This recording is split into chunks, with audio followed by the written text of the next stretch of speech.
Baik, eh, kita mulai ya. Jadi materi kita hari ini tentang perkiraan laju korosi dari inspeksi tebal dengan metode statistik. Nah, mengapa materi ini penting? Karena apa namanya? Biasanya pengolahan data hasil inspeksi itu menjadi tantangan tersendiri. Karena seringkali data hasil inspeksi itu tidak sesuai yang kita harapkan, gitu ya. Jadi ini salah satu apa namanya ya, ilustrasi bagaimana kita melakukan inspeksi, mengukur tebal dinding sebuah peralatan. Ya, ada yang itu sebuah sebuah pipa, ada yang ini apa namanya sebuah bejana, gitu ya. Nah, biasanya cara mengukurnya seperti ini. Mungkin kalau yang apa namanya ada yang familiar ya, yang kerjanya di pabrik gitu ya, yang biasa menangani inspeksi, tapi mungkin banyak juga yang nggak familiar. Nah, alatnya seperti ini namanya UT apa ya? UT ultrasonic test gitu ya, UT test. Dia bisa dipakai untuk mengukur tebal plat, mengukur tebal pipa gitu ya, atau bisa juga dipakai untuk menemukan cacat gitu ya, dan seperti itu. Nah, eh, biasanya ini nanti ada probe-nya itu ditempelin ke dindingnya. Nah, syaratnya adalah probe-nya ini harus benar-benar nempel ke permukaan logamnya. Jadi pertama itu pasti ada proses treatment dulu supaya permukaan yang mau diukur itu dihaluskan. Oke. Nah, dan biasanya apa namanya? Kalau pipa itu kita hanya bisa ngukur dari luar. Karena pipa biasanya ukurannya kecil, manusia nggak bisa masuk dan nggak mungkin kita potong. Nah, kalau dipotong nanti balikin lagi, repot lagi itu. Nah, beda dengan yang lain, misalkan yang paling kanan ini adalah sebuah apa namanya steam drum. Steam drum itu semacam tangki yang dipakai untuk menampung campuran antara uap air dengan air yang campuran uap air dengan airnya gitu kan, untuk misahin gitu. Nah, kalau ini ketika pabriknya dimatikan, alatnya sudah dingin, kemudian manhole-nya dibuka, yang ngukur bisa masuk ke dalam. Nah, biasanya karena yaitu pertama harus dilakukan treatment dulu, misalkan diamplas, digerinda sedikit gitu ya, supaya permukaannya halus. Nah, ada dua hal yang penting di dalam pengukuran ketebalan seperti ini, inspeksi seperti ini. Yang pertama, biasanya dan apa namanya hampir selalu pengukuran seperti ini, inspeksi seperti ini itu dilakukan secara sampling. Artinya apa? Tidak semua permukaan dari peralatan yang mau kita cek itu diukur nggak bisa. Yang paling utama permasalahannya adalah keterbatasan biaya. Karena inspeksi seperti ini itu nanti di charge-nya itu per titik dan per metode.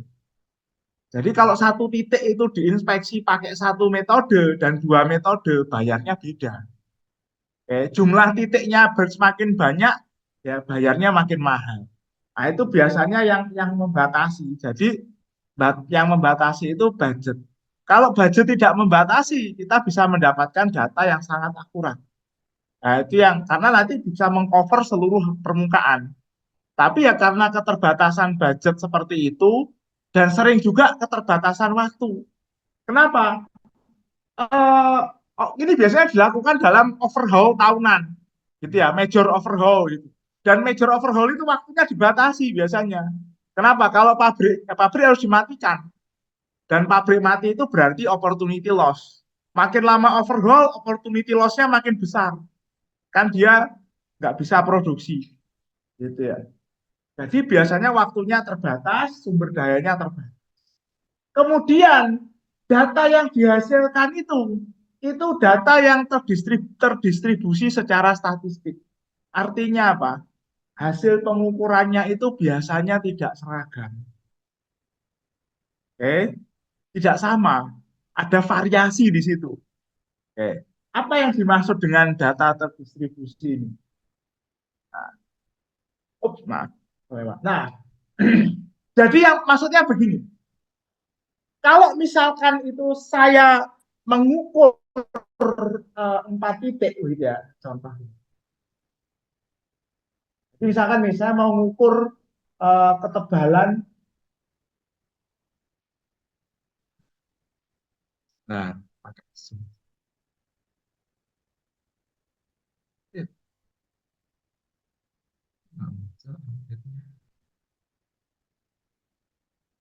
Oh ini, sorry.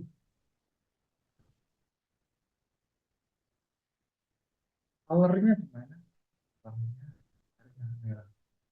Jadi misalkan gini nih, saya mau mengukur di dalam sebuah penampang pipa. Biasanya ngukurnya itu cuma ada empat titik di dalam satu penampang pipa. Pertama diukur di atas, ini ditandai sebagai 0 derajat, ukur di kanan 90 gitu ya. Lalu ngukur di bawah, ini 180, tandai per sudut begini biasanya. Lalu ngukur di sebelah kiri ini 270. Oke. Nah, kadang pengukurannya jumlah sudutnya lebih banyak. Apa yang dimaksud dengan data terdistribusi itu? Kalau pengukuran itu, saya mengukur nih sekali nih, saya ulangi lagi pengukurannya, itu belum tentu saya dapat data yang sama. Sama kayak kita ngelempar koin tuh. Ada kita ngelempar koin misalkan atasnya kita kasih angka tuh. Kita lempar satu, balik lagi kita atas tangan angka. Lempar lagi, atasnya angka, baliknya gambar gitu kan. Belum tentu dapatnya sama. Nah, itu seperti itu. Kenapa? Karena banyak faktor. Ya, bisa jadi pagi-pagi yang ngukur masih seger gitu ya. Tangannya masih belum belum capek, dia nekennya bener-bener nempel, dapat data bagus. Agak siang dia kalau diulang lagi agak siang. Dia udah lemes itu nempelnya kurang gitu ya. Kurang kurang kurang nempel, datanya berubah atau titiknya geser dikit, datanya berubah. Nah, itu banyak faktor yang kita tidak tahu. Tapi kalau kalau pengukurannya itu diulang, meskipun hasilnya itu belum tentu sama, tapi nanti ada pola. Frekuensi kemunculan datanya itu mengikuti pola tertentu. Itu yang disebut dengan distribusi. Jadi kalau kita ngukur beberapa kali, kemudian datanya itu kita plotkan ke selang-selang tertentu, nanti akan muncul kurang lebih pola seperti ini. Misal, ini pipanya tebalnya 1 inci. Nah, maka biasanya nanti yang sering muncul adalah angka di sekitar 24 sampai 26 milian gitu ya. 1 inci kan sekitar 25,4. Nanti geser makin ke sini makin sedikit, makin sedikit, makin jauh makin sedikit. Frekuensi kemunculan data hasil pengukurannya itu kalau kita ulang. Tapi ya belum tentu sama persis gitu ya. Nah, pola ini inilah yang namanya distribusi peluang. Jadi frekuensi munculnya itu mengikuti banyak sedikitnya itu mengikuti pola tertentu. Nah, kalau kita lihat ini sumbu X-nya adalah tebalnya, katakanlah begitu, sumbu Y-nya ini adalah frekuensi kemunculannya. Jadi kalau kita lihat ada angka 1, 2, 3, 4, 5, 6. Ini adalah frekuensi kemunculan hasil pengukurannya. Oke, 16 ini adalah total jumlah pengukuran yang dilakukan. Kalau frekuensi kemunculannya kita bagi dengan jumlah total pengukuran, maka ketemulah namanya peluangnya, probability. Sama kayak kita ngelempar koin itu. Kita ngelempar koin 8 kali gitu ya. 4 kali muncul angka, 4 dibagi 8, maka ketemulah probability munculnya angka. Kan gitu ya. Itu prinsipnya sama. Nah, kalau kemudian ini kita idealkan, nanti muncul kurva seperti ini, kurva yang membentuk sebuah bel, mirip sebuah bel ini. Ini yang dinamakan dengan distribusi normal. Biasanya nanti data hasil inspeksi itu kita asumsikan mengikuti distribusi normal. Oke. Nah, sekarang pertanyaannya begini. Pertanyaannya begini. Uh, oh, saya harus ganti. Oke. sebelum masuk ke pertanyaannya, nah, kita masuk dulu ke sini. Nah, bagaimana kita memperkirakan laju korosi? Memperkirakan laju korosi itu yang paling ideal, itu kita gunakan formula yang namanya long term. Long term itu apa? Jadi tebal awalnya ketika pabrik itu baru mulai beroperasi, dikurangi dengan tebal aktual hasil pengukuran saat ini, dibagi dengan usia operasi pabrik dari awal sampai sekarang. Usia operasi peralatan. Sorry. Nah, tapi seringnya itu adalah eh, seringkali datanya tidak tersedia, sehingga kita gunakan formula lain yang namanya short term corrosion rate. Apa itu short term? Short term itu kita bandingkan data antara dua kali inspeksi. Jadi misalkan begini, tahun 2010, sorry 2020 ya, 2024, tahun 2020 diinspeksi itu ketemu tebalnya. 2020, 2024 inspeksi lagi. Nanti tebal tahun 2020 dikurangi tebal hasil pengukuran 2024 dibagi beda beda interval waktu antara dua pengukuran itu. Itu yang namanya short term corrosion rate. Oke. Nah, permasalahan muncul ketika dua dua data ini itu juga sama-sama terdistribusi secara statistik. Oke. Pertanyaannya adalah apakah nilai laju korosi yang dihasilkan itu signifikan? Itu pertanyaan mendasarnya.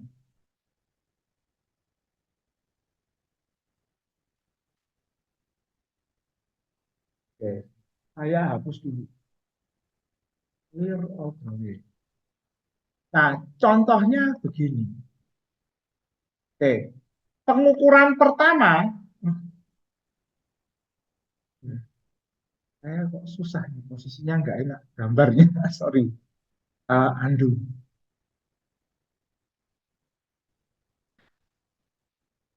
Pengukur ini misalkan tebalnya ya, T.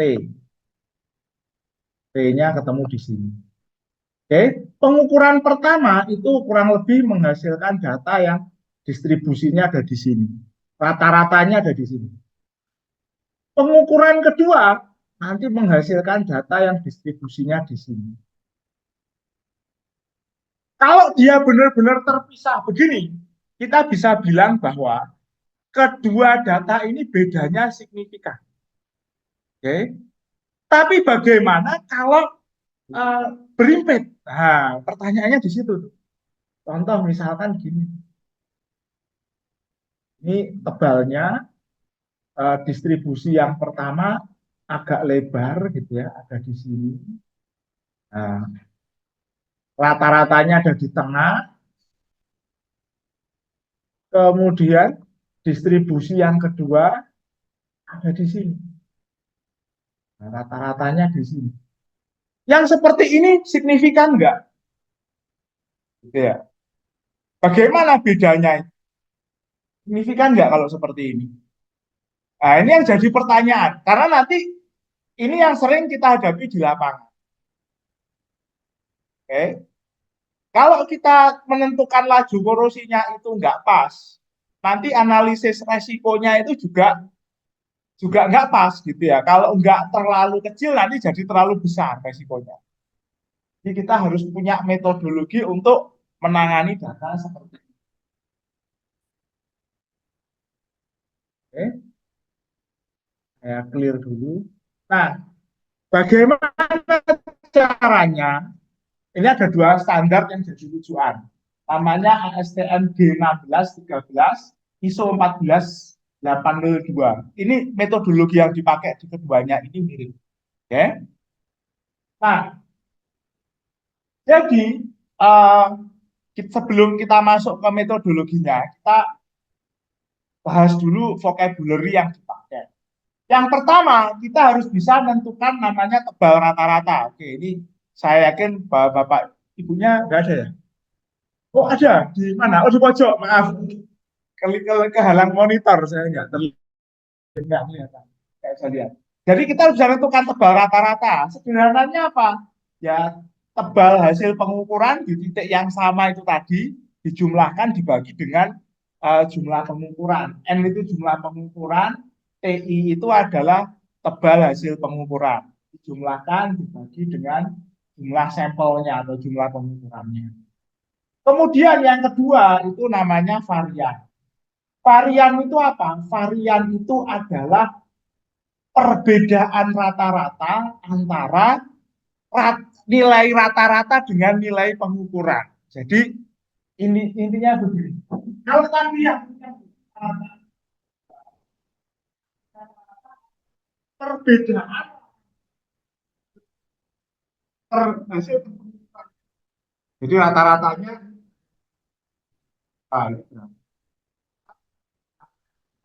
itu namanya varian. Ya, selisih antara nilai rata-rata dan masing. Jadi ini istilahnya delta rata-ratanya, penyimpangan rata-ratanya berapa? Ini seperti itu. Ini vocabulary dulu. Oke.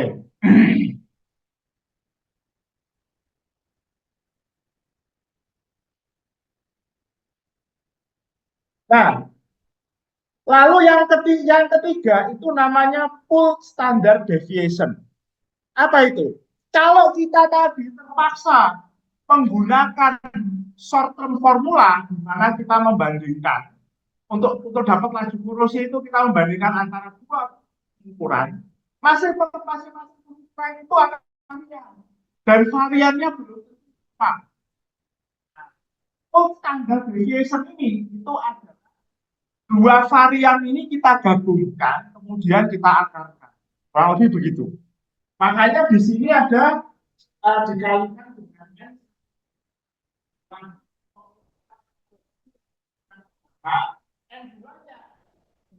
pengukuran pada event pengukuran yang kedua. Yang ini dibagi di bawah. Jadi ini seperti dua varian ini kita ratakan. Diakar. Kalau diakar, formula namanya standar. Oke. Ini vocabulary. Nah, yang keempat, ini ada satu variabel atau parameter statistik yang kita sebut dengan T statistik atau T score. Ini diambil dari student T distribution.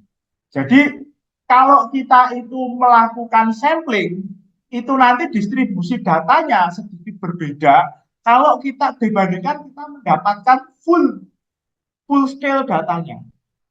Oke. Nah, jadi apa arti statistiknya? Statistiknya itu adalah nilai pengukuran dibagi full standar.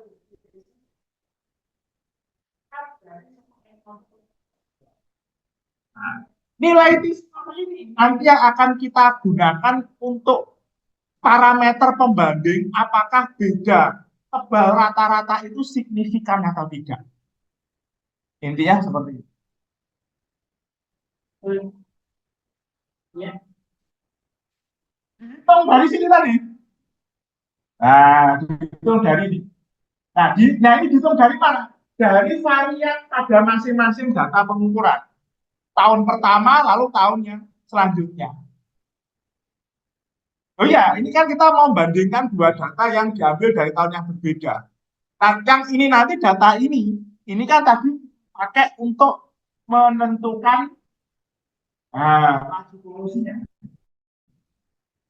Oke. Ini kan dua data.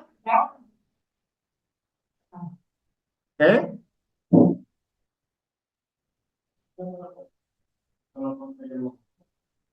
Nah, itu tergantung dari nanti ada penjelasannya. Saya kasih contoh. Makanya kita gunakan metode ini untuk menentukan signifikansinya. Oke? Nah, nanti caranya bagaimana? Caranya pertama kita pilih dulu level signifikansi, significant level. Significant level semacam nilai konstanta yang menunjukkan selang kepercayaan kita terhadap signifikansi yang nanti akan dihasilkan. Kalau dia itu kita ambil angkanya 0,02, berarti nanti 98% itu kita bisa percaya ini signifikan bedanya. Kalau kita ngambil 0,5, 0,05 berarti 95%. Kalau kita ngambil 0,1 itu ya bisa jadi cuma 90%. Kita bisa percaya bahwa datanya itu perbedaannya signifikan. Gitu ya. Ini tergantung Anda mau di mana, tergantung kita mau ngambil yang mana. Oke, makin kecil yang kita ambil, ya itu makin confidence-nya itu makin besar. Bahwa data itu kalau signifikan ya benar-benar signifikan, kalau tidak signifikan ya dia tidak signifikan. Ya. Tapi kalau kita ambil 0,1 berarti apa? 90% kita bisa percaya bahwa data itu nanti kalau hasilnya itu signifikan, dia 90% benar-benar signifikan. Hanya 0,1 kita nanti bakalan salah. Ya. Nah, seperti itu. Harus kita pilih. Oke. Nah, lalu kita tentukan degree of freedom. Degree of freedom itu apa? Yaitu total jumlah sampel tadi. Oke. Jadi kalau misalkan nanti pengukuran di tahun awal itu berapa berapa kali ngambil sampel.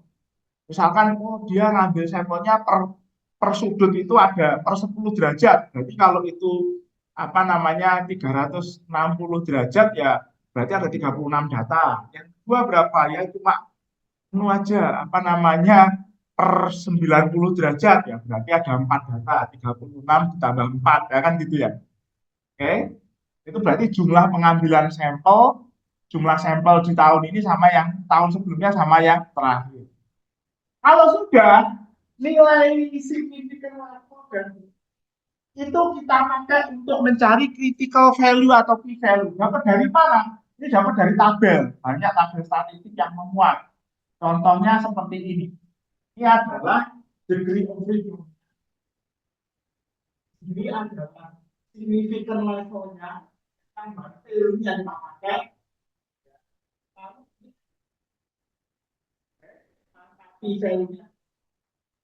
Ini data yang bisa kita dengan mudah dapatkan karena ini tersedia di mana-mana ya, ini umum diketahui. Nah, setelah ketemu p value-nya, nah, itu nanti apa? Kita hitung p-score ya untuk setiap untuk kedua data tadi. Nah, lalu kita bandingkan. Kalau p-score-nya lebih besar dari p-value, maka beda tebalnya itu, nilai rata-rata itu signifikan. Kita bisa percaya itu signifikan.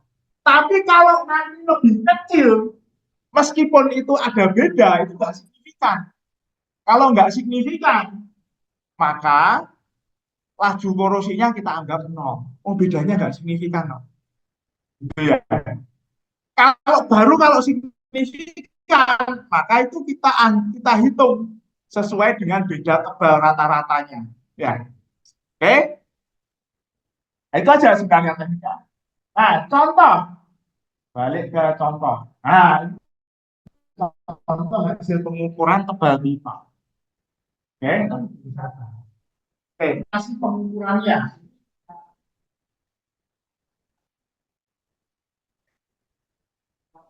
Listrik tenaga Islam.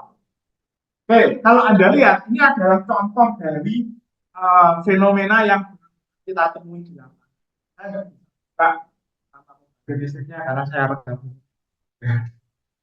Oke, tapi yang jelas begini, tahun 2007 dia mengukur ketemu tebalnya 113, 113, 113. Tahun 2015 dia mengukur lagi ketemu 116, 116, 108, 108. Apa yang Anda lihat tuh? Kok naik kan dia? Dari mana itu tebalnya? Kok tambah tebal? Besi kan nggak tumbuh kan? Kalau besi tumbuh bahaya. Besi kan bukan makhluk hidup ya nggak? Gimana kok bisa naik? Itu ya. Tanyanya kan begitu. Ya. Nah ini fenomena yang terjadi di lapangan. Ada juga titik lain diukur tahun 2011. Tebalnya 119,7, 108 sekian, 2008 diukur lagi ketemu tanggal 19 sekian sekian sekian, gitu ya.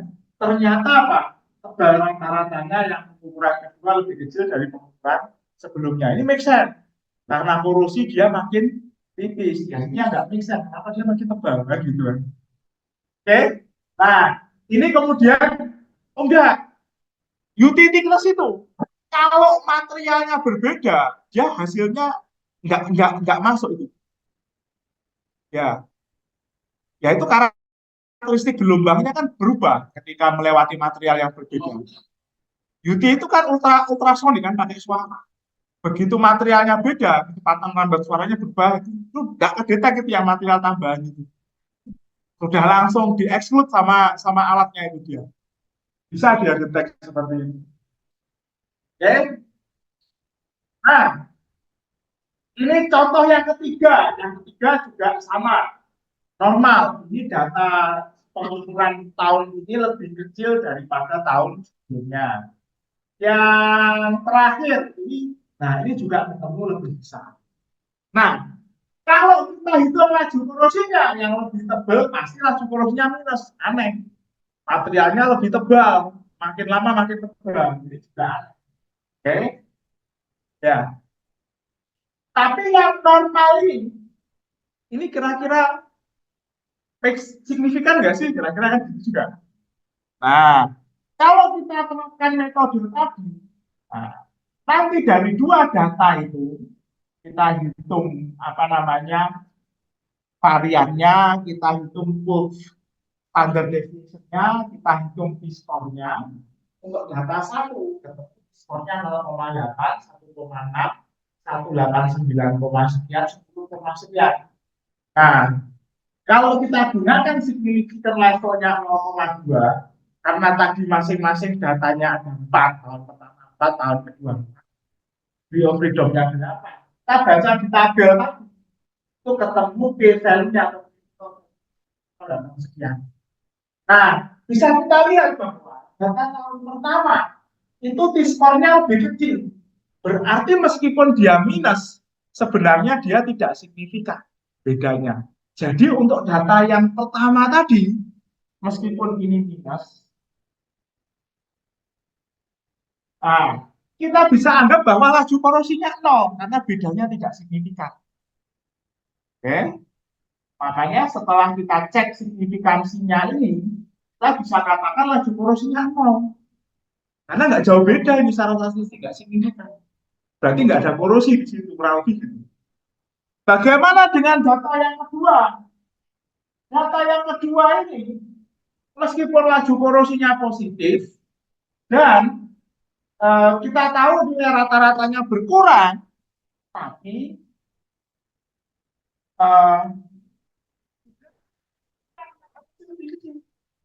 artinya apa ya? Kita bisa anggap laju korosinya 0. Oke ya. Jadi dua titik tadi itu laju korosinya bisa kita anggap 0. Belum tentu, gitu ya. Oke. Nah, bagaimana dengan data yang ketiga dan keempat? Data yang ketiga dan keempat ini laju korosinya positif, yang ketiga berarti ada pengurangan material, yang keempat juga negatif. Nah, berarti kita cek ternyata ini signifikan. Berarti yang ini kita pakai sesuai dengan hasil perhitungan laju korosinya kita pakai.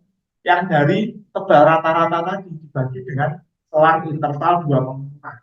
Nah, yang jadi pertanyaan yang keempat ini, karena ini laju korosinya minus, negatif, dan signifikan. Apa yang salah? Gitu kan? Nah, itu yang jadi pertanyaan. Macam-macam itu yang salah. Bisa jadi waktu mengukur, entah yang pertama, entah yang kedua, kalibrasi alatnya nggak bagus. Bisa jadi di lapangan ketika mengukur, titik yang diukur tidak sama. Itu kejadian juga.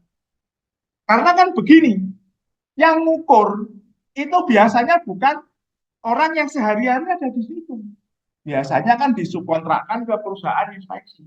Dia baru pertama kali, bisa jadi baru pertama kali masuk ke pabrik itu ketika dia dapat pekerjaan itu. Bisa jadi dia ya belum familiar gitu ya. Terus dalam satu hari ukurnya banyak, ya salah ngambil titik, salah masukkan data juga bisa, macam-macam. Makanya sebenarnya ini tanggung jawab penting dari staff yang mewakili pemilik pabrik. Dia harus bisa ngecek datanya make sense atau tidak. Nah, kalau udah kejadian begini kan repot. Ya, data yang dikumpulkan sekian tahun gitu ya dengan biaya yang nggak ringan ternyata masalah gitu kan. Gitu. Oke ya. Nah, ini aplikasinya.